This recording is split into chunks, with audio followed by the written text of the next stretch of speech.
The story begins with a house, where two families were talking about marriage today.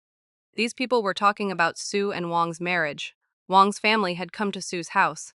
Wang used to have a good job in a mill. That's why he liked Sue's family. A few days later, Sue and Wang get married. Sue's grandfather had fallen ill, so this marriage was done in a hurry. By the way, Sue was not very happy with her marriage because she wanted to find the boy of her choice and marry him. Sue had married Wang under pressure from her family. After the wedding, she comes to Wang's house, after which Wang loves her sweetly. Slowly, the days went by.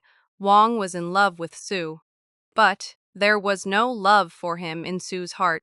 After a year like this, Sue also gives birth to a child. Sue's younger sister's name was Nishi, and she would occasionally come to Sue.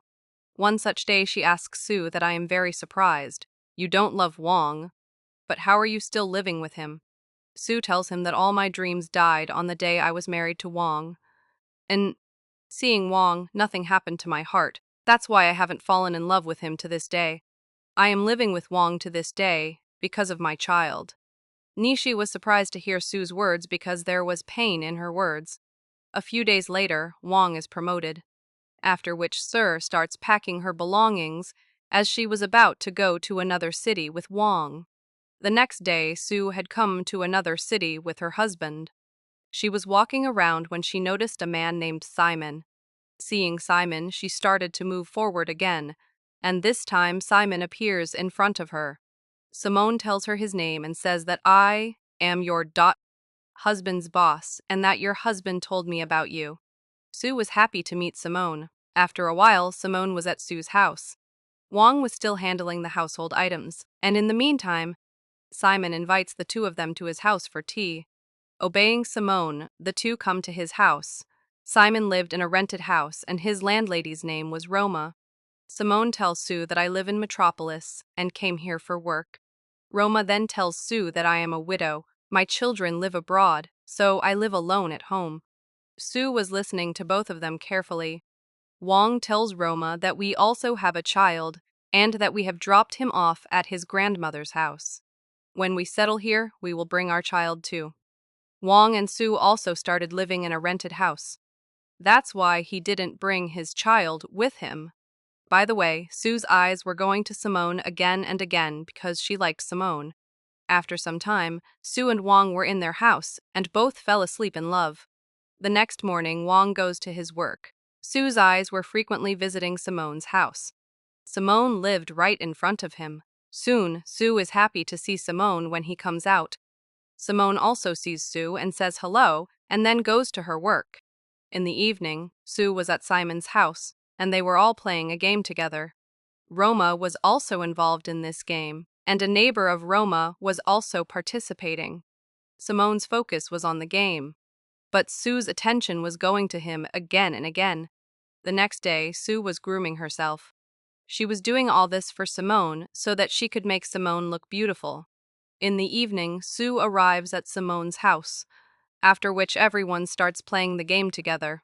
Roma praises Sue's beauty, and Sue blushes after hearing her words. Sue then looks at Simone again, and in the meantime, Wang comes to the door and asks Sue to go home. Simone tells him to come in, but Wang doesn't listen to him. Sue was angry at Wang's manner. Wang calls out to Sue again, after which Sue gets up. Sue gets angry at Wang as soon as she comes home because she didn't like her way. Wherefore, Wang tells him that I just found out today that Simone is a dirty guy. He pretends to love girls and then leaves them after having his fun. Hearing Wang's words, Sue was shocked.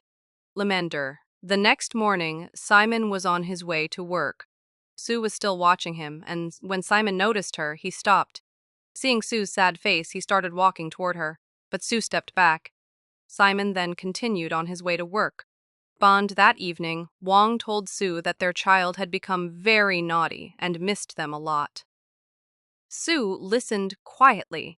Wang suggested that they bring their child to live with them. Sue remained silent. Wang asked what was troubling her. Sue admitted that she couldn't stop thinking about Simon because she had developed feelings for him. Wang was surprised but did not get angry. Instead, he said that she was confused because she spent too much time alone at home. He believed that once their child came to stay with them, those feelings would disappear. Sue said nothing. On the next day, Wang invited Sue's family to their home. Her mother, her sister Nishi, and their child all arrived. That night, everyone had dinner together. After the meal, Wang and Nishi started talking. When Sue noticed them, she became curious. Wang had already told Nishi about Sue's feelings for Simon. Bandy, as soon as Wang left the room, Sue tried to speak with Nishi. However, Nishi refused to talk to her. Seeing her sister's disappointment, Sue broke down in tears. Their mother came to comfort her, and Nishi eventually explained everything to her. On the following day, Sue's family returned home with the child. Since Sue was responsible for the situation, everyone was upset with her. Found that night, Wang fell asleep, but Suden couldn't. Looking out the window, she saw Simon and quietly walked toward his house. As she got closer, she saw Simon and Roma happily spending time together. Watching them together shattered Sue's heart. Bummed. The next morning, Wang packed their belongings because he had decided to leave the city and transfer with his job. He was willing to forgive Sue for the sake of their child and believed that starting over somewhere else would solve everything. However, Sue refused to leave the city. Seeing her determination, Wang changed his decision. Wang planned some time later, Sue visited Simon's house, and they confessed their feelings to each other. Sue was overjoyed because Simon seemed to care for her just as much as she cared for him. On the next day, they met at a cafe. Sue brought Simon a gift. They spent the entire day together, enjoying each other's company and talking about their future. That night, Sue visited Simon's house again. Since Wang had gone to bed early, she took the opportunity to spend time with Simon. After spending the evening together, Simon walked her to the door. Sue didn't want to return home, but she knew she had to because of Wang. A few months later, one night Sue told Wang that he should marry her sister Nishi. She believed it would be better for their child's future. Wang became furious. He told her that she could make her own choices, but he already knew she visited Simon almost every night. He said he had tolerated everything only for the sake of their child. Dom Gargum his feelings, Sue continued trying to convince Wang to marry Nishi. Wang was deeply hurt and angry, but thoughts of his child stopped him from reacting. The following night Sue visited Simon again. Before leaving, she told him that she wanted to marry him. Simon remained silent for a moment before placing some money in front of her and saying that he could not marry her. Bonsu didn't want the money. She wanted Simon, but he had no intention of building a future with her. At that moment, Persembri Forihundu Trudigal at that moment, Sue realized that Simon had never truly loved her. The person who had genuinely cared for her all along was her husband, Wang. But a few days later, Sue returned to her mother's house after learning that her mother had passed away following an illness. She apologized to her sister Nishi and finally returned to her devoted husband. With that, the story comes to an end. Thank you so much for watching our video.